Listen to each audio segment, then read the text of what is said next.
Señor presidente, honorables diputados y diputadas,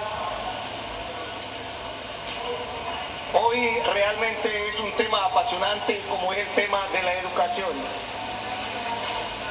Y voy a tratar de sintetizar muchos aspectos importantes y en primer lugar quiero enfocar el aspecto fundamental que hay que reconsiderar con respecto a este programa, por ejemplo, específicamente algunas escuelas de la comarca de Cunayala, por 2 años consecutivos no recibió beca universal. Concretamente la escuela de Cartitupile, la escuela de Piria, Saila Oloniviguiña llegó solamente hasta 3er grado, Cartimuladu hasta 3er grado. Entonces, si nosotros hablamos de la educación de calidad, ¿de qué calidad estamos hablando? En primer lugar, también que considere que anteriormente la ministra no acogió también la evaluación de PISA. Y considero que es importante, haciendo un análisis de la educación universal, la educación en Finlandia, la educación en Shanghái, la educación en Chile. Y entonces es importante para ver el parámetro de cómo nosotros vamos avanzando como el país, porque es una responsabilidad de todos la educación. Y segundo punto, hay puntos importantes que tocó los honorables diputados con respecto a las comarcas que hay que considerar. Es de difícil acceso. Solamente para llegar a la comunidad de Piria hay que llegar más de 13 horas. Y entonces, ¿cómo es posible que tiene que ser igual para estos lugares?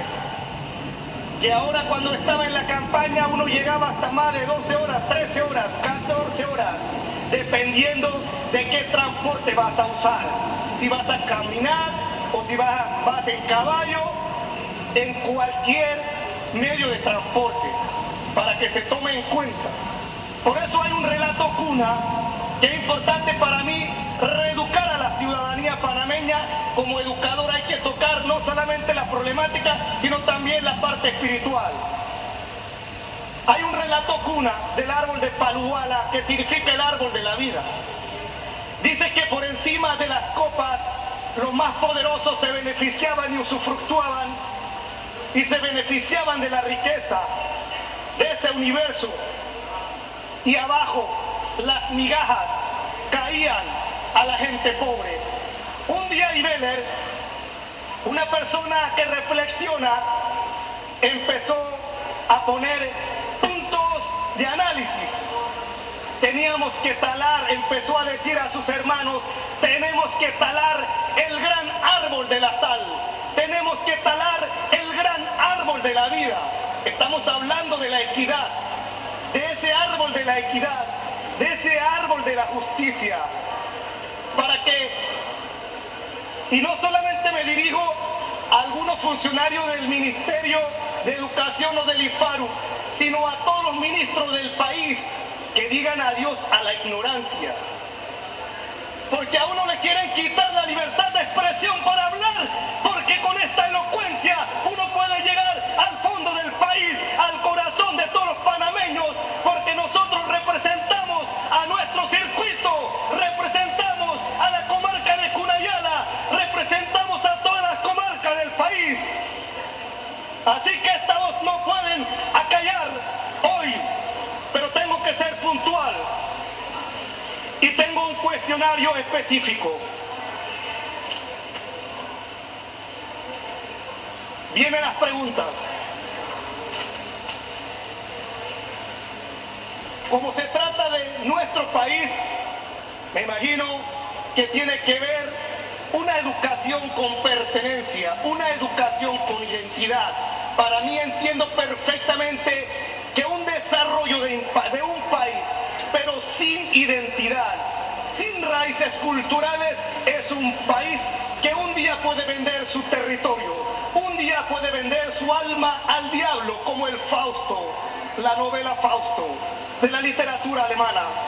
Viene la pregunta 1. ¿Qué porcentajes de indígenas son beneficiados de la beca universal? Voy a leer todo el cuestionario para resumir el tiempo. 2. ¿Qué estrategias tienen para expandir la educación bilingüe intercultural? Como este gobierno habla de bilingüe intercultural. Tercer punto, ¿cuánto es el presupuesto con que cuenta para implementar la educación bilingüe intercultural? Otra pregunta, ¿por qué los primeros especialistas en educación bilingüe intercultural egresados de UDELAS no se les reconoce la permanencia? Hago estas preguntas para que la gente escuche de mi circuito y deben estar informados. Otra pregunta, ¿cuál es el presupuesto de inversión de Dirección de Educación Bilingüe Intercultural de Educa? Siguiente pregunta, si tienen estudios de la relación de calidad de vida y educación en las regiones indígenas. Siguiente pregunta, ¿tienen una documentación sistemática sobre los objetivos, avances, evaluación de los distintos programas del Ministerio de Educación en las regiones punas y por supuesto también en las otras comarcas? Y el otro punto